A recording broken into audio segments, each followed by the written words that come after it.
तो x is equal to 4 in equation 2 में put करोगे तो जाहिर है लेफ्ट हैंड साइड पे अगेन 1 रहेगा, और अब यहाँ जब 4 पुट करोगे तो ये 0 हो जाएगा, वहाँ आपके पास आ जाएगा b 4 प्लस 1, यानी कि आपके पास b की वैल्यू आ गई 1/5। तो ए आ गया, बी आ गया, इक्वेशन नंबर 1 में पुट कर दो। Therefore 1/x² minus 3x minus 4 is equal to, a आया है -1/5, बी आया है 1/5, और इसे अब आप रीराइट कर लो, चाहो तो इसे पहले लिख लो 1/5, x माइनस 4 को पहले लिख लो पॉजिटिव को, फिर बाद में नेगेटिव को लिख लो। तो ये फैक्टर बन गए, और ये फैक्टर अब आप आई में पुट कर देंगे। Therefore I is equal to integral of 1/5 x minus 4 minus 1/5 x plus 1 dx। चाहें तो आप अलग अलग इंटीग्रल लगा लो, चाहो तो आप लगा लो तो बेहतर है कि इसे आप 1/5 तो बाहर आ जाएगा, dx upon x minus 4 minus 1/5 integral sign से बाहर dx अपॉन x प्लस 1। अब देखेंगे अगेन एक फार्मूला मैं आपको दे दूं, formula integral dx upon ax plus b। अगर इस किस्म का इंटीग्रल हो तो ये 1/a ln ax plus b आ जाता है, और जाहिर है 1/a तो आप प्लस सी जाएगा तो आएगा ही आएगा, आर्बिट्ररी कांस्टेंट ऑफ इंटीग्रेशन। तो ये 1/a को चाहो तो आप पावर में भी ले जा सकते हो, और जाहिर यहाँ हम करेंगे ऐसे ही। तो therefore I is equal to, ये फार्मूला जब आप अप्लाई करोगे तो जाहिर है ये तो 1 है, तो 1/1 तो 1 ही रहेगा, 1/5 जो बाहर है वो आ जाएगा आपके पास 1/5 ln x minus 4 and minus 1/5 ln x plus 1, और आखिर में c। जवाब यहाँ पर भी छोड़ सकते हैं, ये भी कर सकते हैं आप, चूँकि माइनस है ln है तो पावर बनाने के बाद माइनस है तो डिवीजन भी कर सकते हैं, यानी कि ये इस तरह भी हो सकता है कि x माइनस 4 न्यूमिनेटर में, x plus 4 denominator, x plus 1 denominator में, और इसकी होल पावर 1/5। तो आंसर ये भी हो सकता है, आंसर इसका यहाँ भी छोड़ दें तो कोई हर्ज नहीं।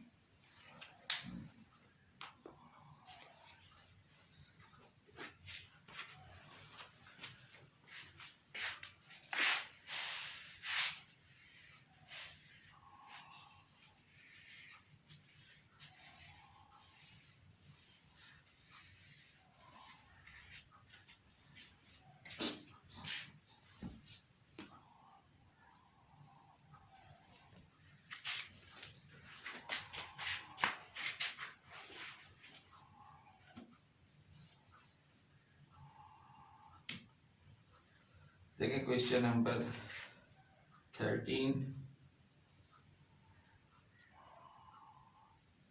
Integral of 2x² minus x minus 9 upon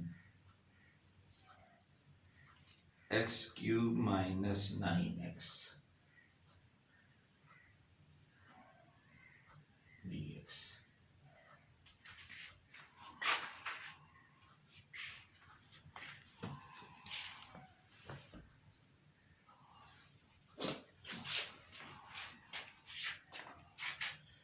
जाहिर है स्टार्ट उसी तरह से कि लेट इज आई, इसको कंसीडर कर लो, consider 2 2x² minus x minus 9 divided by x³ minus 9x।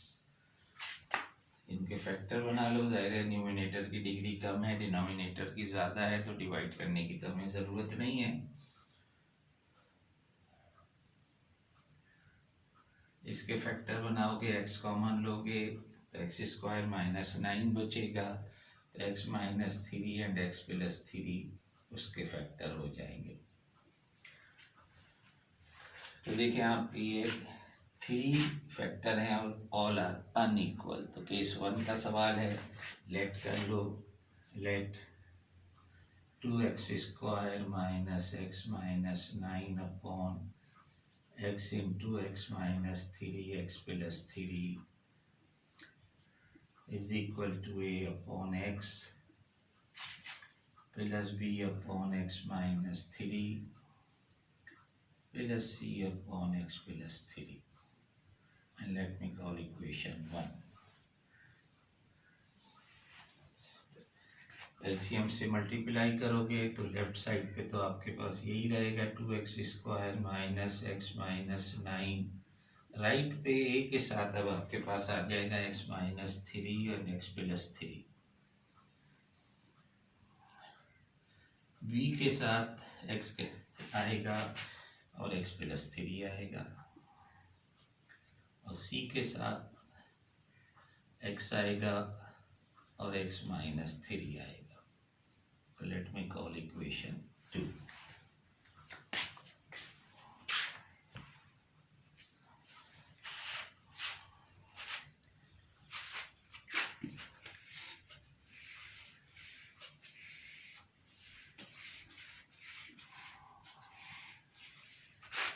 अब एक एक करके पुट करते हैं आप। पहले x को 0, पहली टर्म जो है आपके पास x है, put x is equal to 0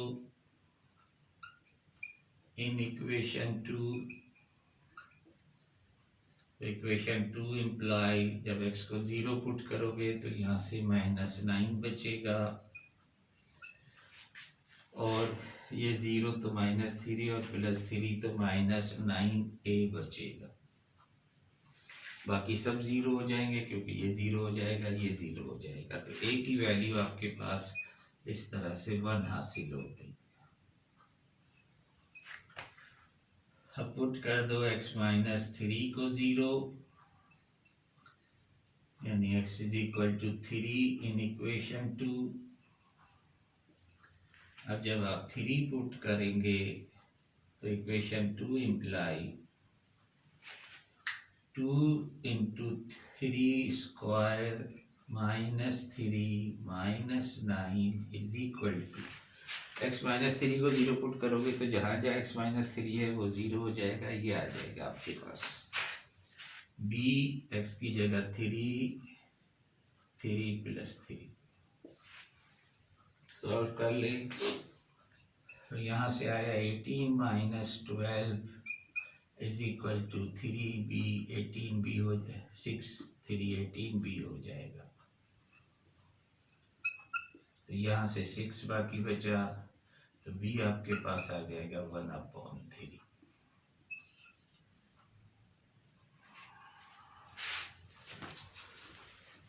तीसरा वाला पुट कर दो, put x plus 3 is equal to 0।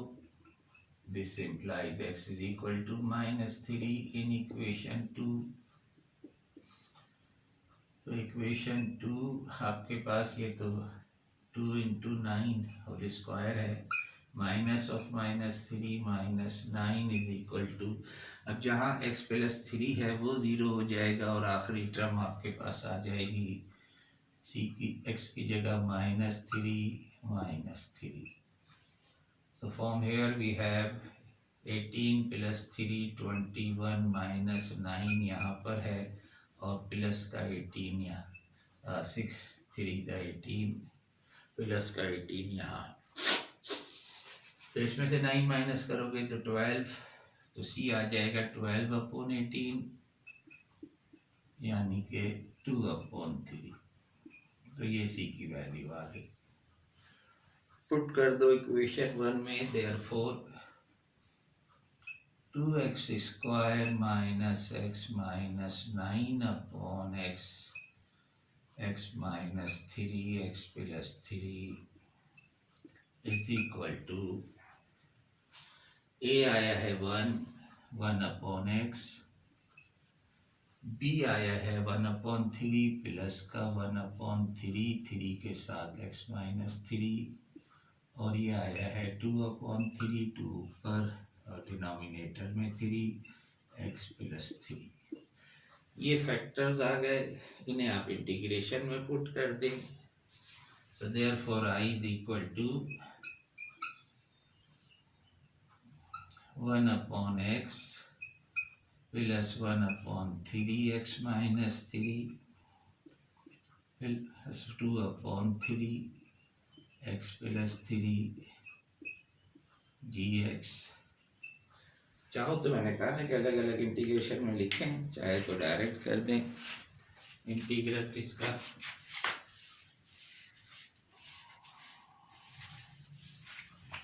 Therefore I is equal to ln x plus 1/3 ln x minus 3 plus 2/3 ln x plus 3 और आखिर में c, that will be the answer।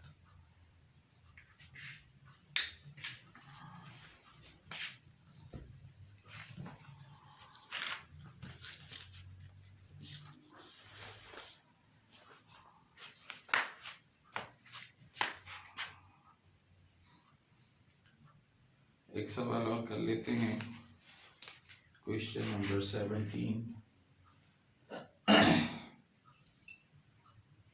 3x square minus 10 upon x square minus 4x plus 4 dx।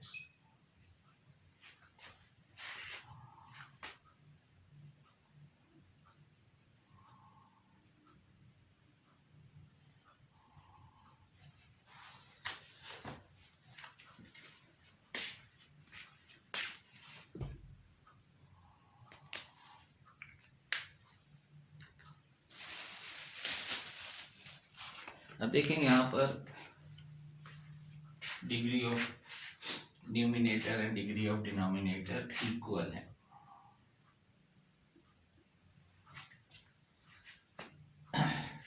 तो आप और ये denominator देखेंगे whole square का formula है, तो खैर वो तो बाद में देखेंगे। पहले आप इसे कंसीडर कर लो, डिवाइड कर लो, कंसीडर, क्योंकि डिग्री बराबर है तो लिहाजा आपको x square minus 4x plus 4 से डिवाइड करना होगा 3x स्क्वायर माइनस 10 को। तो जब आप पहले को पहले से डिवाइड करोगे तो 3 यहाँ आ जाएगा। अब 3 से ऐसे मल्टीप्लाई करके लिखो 3x स्क्वायर माइनस का 12x, ऊपर x नहीं है तो अलग लिख दो, और प्लस का 12। फिर आप साइन चेंज करते थे स्कूल में, माइनस प्लस बन जाता था, प्लस माइनस बन जाता है, ये कैंसिल हो गया, ये -22 आ गया और ये 12x आ गया। तो 12x को मैं पहले लिख देता हूँ, जाहिर है डिग्री इसकी कम है तो ये जो फैक्टर था therefore 3x square minus 10 upon x square minus 4x plus 4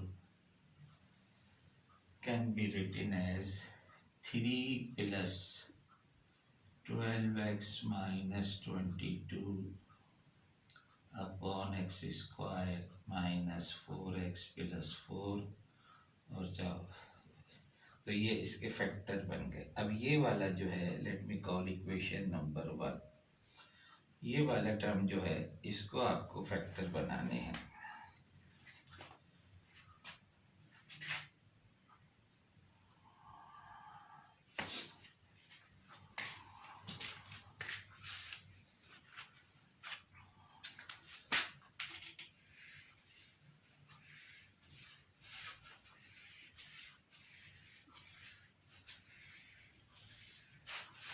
तो इसको कंसीडर कर लो, कंसीडर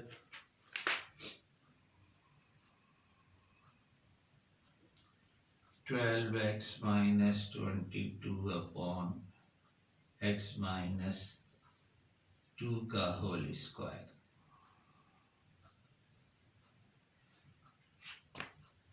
बहरहाल इसको हम इजीली भी कर सकते हैं ये काम कि यहाँ से 12x minus 24 बना लो अगर, तो एक फैक्टर कैंसिल हो जाएगा, तो उस तरह भी कर सकते हैं, आसानी से हो जाता है अगर इस किस्म की कोई चीज़ आ जाए।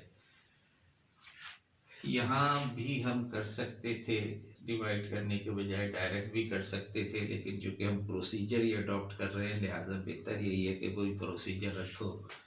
शॉर्टकट जिसकी प्रैक्टिस हो बिल्कुल शॉर्टकट यहाँ पर भी लगा सकता है।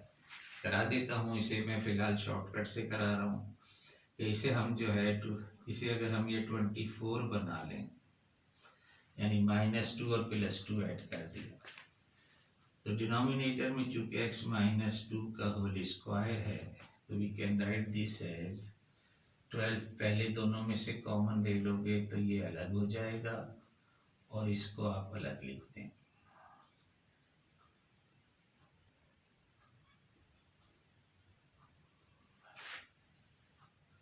तो ये जाहिर है कि एक फैक्टर इससे कैंसिल हो जाएगा, तो ये डायरेक्ट इसके फैक्टर आ गए 12 अपॉन x - 2 और ये 2 अपॉन x - 2 का होल स्क्वायर। तो ये हमने बगैर उस प्रोसीजर से गुजरे हुए भी आसानी से हमने ये काम कर लिया। अदरवाइज़ आप उस तरह से भी कर सकते हैं, इसको भी यही कर सकते थे कि 3x² - 6 अलग कर देते, -4 के साथ ये अलग कर देते, वो भी कर सकते थे आप, लेकिन फिर उससे एक फैक्टर कैंसिल होता, ऊपर एक फैक्टर आपके पास आ जाता। तो चलिए अभी हम therefore 1 can be written as, जो हमारे पास असल सवाल था वो ये था, देयरफॉर 3x² - 10 अपॉन x - 2 का whole square can be written as 3, वो अलग से है। फिर ये है 12 अपॉन x - 2 और फिर ये फैक्टर है 2 अपॉन x - 2 का होल स्क्वायर। ठीक है भाई, तो अभी से आप आई में पुट कर दो देयरफॉर, और मैं अलग अलग करके लिख रहा हूँ, डायरेक्ट ही मैं अलग अलग करके लिख रहा हूँ। पहले वाले को अलग लिख दिया, 12 को बाहर निकाल के dx अपॉन x - 2 रख दिया और 2 को इंटीग्रल साइन से बाहर निकाल के x - 2 का होल स्क्वायर रख दिया। तो आप देखेंगे ये तो आपके पास इंटीग्रल इसका तो 3x आ जाएगा, इसका 12 ln x - 2 आ जाएगा, और इसका याद रखना कि 1/x² है एक तरह से ये, तो 1/x² का जो इंटीग्रल होता है इसको ln नहीं लिखना, ये 2 तो बाहर रहा, इसका इंटीग्रल जो है -1/x - 2 आएगा, क्योंकि this is just like 1/x²। तो ये आपके पास सॉल्यूशन आ गया, दिस इज द आंसर।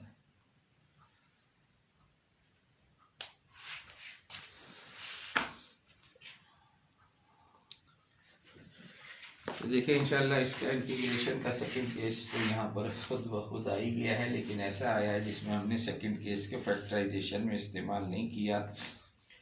तो ये आप फिलहाल क्वेश्चन नंबर 18 तक ही रखें, उसके बाद इंशाल्लाह बाकी सवाल फिर नेक्स्ट क्लास में देखेंगे। तो थर्ड केस भी अभी बाकी है और कुछ सवाल इसमें थर्ड केस के भी आएंगे, तो इंशाल्लाह फिर नेक्स्ट क्लास में हम इंटीग्रेशन ये ख़त्म करके फिर इसकी एप्लीकेशन की तरफ चले जाएंगे। ठीक है भाई, तो इसके साथ ही अल्लाह हाफिज़।